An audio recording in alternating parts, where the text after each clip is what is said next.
Hi guys, and welcome back to my channel. So for today's video, I'm going to be doing a very highly requested topic. I feel like this is kind of weird if you haven't requested it, but it's basically my physical therapy routine and my current workout routine. Now, I have felt like I've been kind of in a slump the last couple months. Even though I've been in a slump, I've been super consistent about physical therapy, but I hadn't been working out as much. So I'm back to it. By the way, I will be going through my specific physical therapy routine that I've been doing, although my menu has actually kind of changed a little bit recently, so I'll explain. All right, so the first exercise that I did in my series, which, by the way, the physical therapy that I have been doing is called the Egoscue method. I will link whatever information I have down below, but it's a very specific kind of physical therapy, I guess you would call it functional movement type of exercises. They're exercises that seem so easy, but are actually so hard if you get the right movements for your specific imbalances. So after I do this move called the gravity drop, which is just like what it looks like, I stand on the edge of the stairs for 3 minutes and let my heels drop. It really stretches through my calves, all the way up through my glutes and my back. Once I do that, I moved to my ankle rolls. Now, this is simple and difficult at the same time, just like every other Egoscue move. I keep my one leg straight and my foot flexed, and I'm pushing through my heel while I circle my foot 25 times one direction, 25 times the other direction, and then I point and flex. And I try to really do all of the movements to full extension. And I've been doing this menu with this exercise for a couple of months now, and it's still really hard for me. It's kind of crazy. A hard part of it for me is keeping my pelvis level while I have the other leg up in the air. So after that, I moved to this exercise where you literally just sit like I'm sitting right here, but your ankles and toes basically need to be straight. Whereas normally if I sit like that, my feet might splay out to the side. So keeping them straight, I definitely feel that releasing the tension in my knees. So then I do about a minute, which by the way, that previous exercise was 1 minute. Then I do about a minute of this standing hanging stretch. Super simple, except what you need to be focusing on during this exercise is keeping your kneecaps pulled up and your weight more in the balls of your feet. So once I rolled up, I moved to this exercise, which is kind of hard to explain, but I basically put one foot in front of the other and try to keep my weight even on both feet. And then while I do that, if you notice my butt is contracting, I do about 30 contractions each way. But the goal is really to keep my weight even on both feet to the best of my ability. It's hard when you watch this footage back because like I'm seeing all the mistakes that I couldn't necessarily feel in my exercises. But then I stand with my feet hip distance apart and I put my hands into what they call a golfer's hand pose. I keep my shoulders squeezed together while I roll my hands forward 40 times.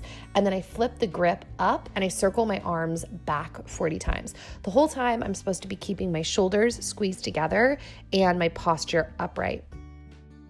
So at this point, all of these exercises on the floor, I'm setting a timer for a minute each time. And I'm doing this 4 stretch, which feels amazing on my hips and my back. But it's so interesting on a side note to see the imbalances from side to side, like which side is tighter than the other. I find that fascinating. And then I do this back stretch, which always makes my back crack. Plug your ears if you hate that. Yes. And then I straighten my leg up so my pelvis, hips, and back get a nice stretch from this. And then I flip to the other side. 2 cracks coming your way if you're sensitive. Yummy. I actually don't know why on that side my back and my pelvis always cracks. I'm assuming it just has to do with my imbalances, but so interesting. Then I stretch my upper back doing this motion. By the way, I feel like I should have said this in the very beginning, but obviously I am not a doctor. I'm not a personal trainer. I am not, certified in Egoscue. I would recommend looking into it if physical therapy hasn't been super helpful for you. It's a very interesting type of exercise program, but this is just me sharing my routine. So then I do this stretch right here, which actually looks like a stretch, but it's more of a muscle strengthening exercise because I'm not really supposed to be pulling on that leg. My hand is just resting there. So I'm really using a lot of strength to flex through my foot, pull my back up straight, keep my head up straight. It's actually really exhausting, and I'm usually sweating by the end of that exercise. So then I like to do 10 of these, what do they call them in yoga? Cat-cow exercises. And I said I like to, but I mean, this is just part of they call it a menu, which is a series of exercises that they give you when you get an Egoscue program. This is the water I was sipping on today. I picked up some alkaline water from Trader Joe's, super yummy. And then you've seen me do this in my other videos, which this is actually why, like, I think what spurred the requests is I've done these kind of side to side squats. I don't look like I'm going as deep today, but that's really because I've been focusing on kind of changing the alignment and really trying to be as even as I can, especially in my right hip, which is really weak. So, but still, I'm actually really proud of myself with how much better I've gotten at these. And I can definitely tell a difference in my butt and just my leg strength in general. So then it was time to work out. So Casey joined me. Hey, Casey's in town right now. And so he's just been a part of my workout routine lately. And the thing that has really kicked me back into working out has been HIIT workouts. And I love the Tone It Up HIIT workouts. If you don't know what HIIT is, it's HIIT. It's high intensity interval training. And I think it's such an awesome type of workout to do for so many reasons, but also if you are kind of in a lazy mood like me, which I think most people can tend to be at the beginning of like committing again to working out, kind of just like have a lazy vibe. HIITs are amazing because you just have to keep telling yourself, like, just keep going. It's only 10 minutes or it's only 15 minutes, however long your HIIT workout is. And that's really motivating when you're not feeling like, you know, working out, when you're feeling like just staying on the couch. The one thing I will say is if you're going to do a HIIT workout, I would not recommend, well, obviously be careful with what you're doing. Make sure it's something that feels right and safe for you. By the way, I started off with 3 pounds and actually I just ordered 5-pound weights, which are the weights that Casey is using. So I'm about to switch up to 5-pound weights. So it's cool to see like that the 3 pounds are getting easier as I'm like dying of exhaustion in all of these moves. It's so embarrassing.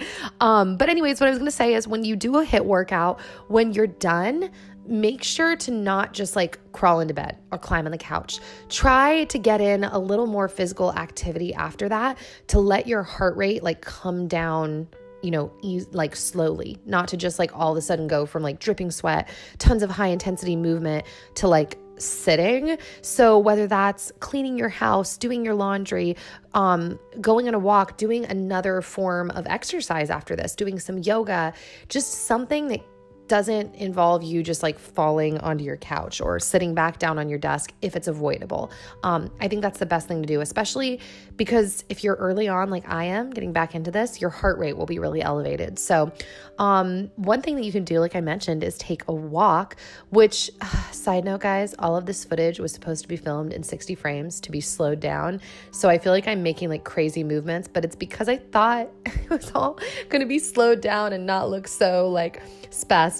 Anyways, here I am on a walk at Cornelia Air Park or something like that here in Nashville. Dan and I love walking around this park, and when bird scooters were a thing in Nashville, we would ride around this park, and it's just so much fun. Also, I wanted to show off my tattoo, but then now you get to see that my butt has gotten bigger from those squats. Depending on when you're watching this, these pants are actually still on sale right now for the Nordstrom anniversary sale, and I highly recommend them. They're super compressing, and they do a great job at shaping your butt, and I love the pattern. That's kind of a random side note ending. I'll link those down below. But with that being said, I hope that you guys enjoyed this video, and I'm so glad that you guys have been enjoying the last few videos. I appreciate you guys so much. I feel like endings are always super like, see you soon, guys. But I will see you very soon, probably tomorrow with another new video. And yeah, okay, that's all. Bye.